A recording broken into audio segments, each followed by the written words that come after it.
বৃহস্পতিবার সকাল ৬টা থেকে শুরু হয় ২৪ ঘন্টার হরতাল।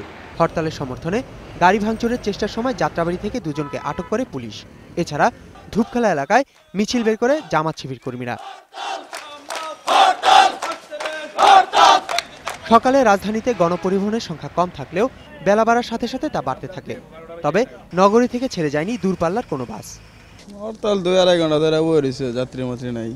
ভাইয়া না যাইলে হয় না, আমার মায়ের অসুস্থ তো মেডিকেল খুবই দরকার। আমার বাবা মারা গেছে, আমি প্রায় ঘন্টাখানেক ধরে ওয়েট করতেছি। এদিকে সারা দেশে ২৪ ঘন্টার হরতালে রংপুরের মিঠাপুকুরে জামায়াত কর্মীরা মিছিল বের করলে পুলিশ টিয়ারশেল নিক্ষেপ করে। সে সময় আহত হয় ৩ জন এবং আটক করা হয় ৫ জনকে।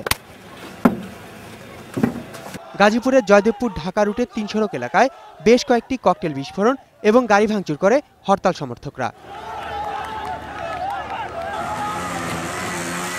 রাজশাহী নগরীর বিভিন্ন স্থানে বিক্ষোভ মিছিল করে জামাত শিবির কর্মীরা।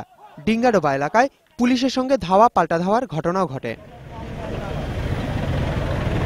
সিলেট নগরীর বেশ কয়েকটি এলাকায় মিছিল ও রাস্তায় অগ্নিসংযোগের চেষ্টা করে শিবির কর্মীরা। তবে পুলিশের ধাওয়ায় ছত্রভঙ্গ হয়ে যায় মিছিলকারীরা। চট্টগ্রাম নগরীর খুলশী রেলগেট এলাকায় মিছিল বের করে শিবির নেতাকর্মীরা। সে সময় আটক করা হয় একজন শিবির নেতাকে।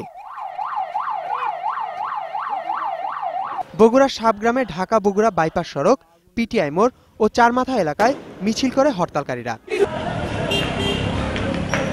অন্যদিকে হরতালকে কেন্দ্র করে ঢাকা সহ সারা দেশের নিরাপত্তা জোরদারের পাশাপাশি মোতায়েন করা হয় বিজিবি।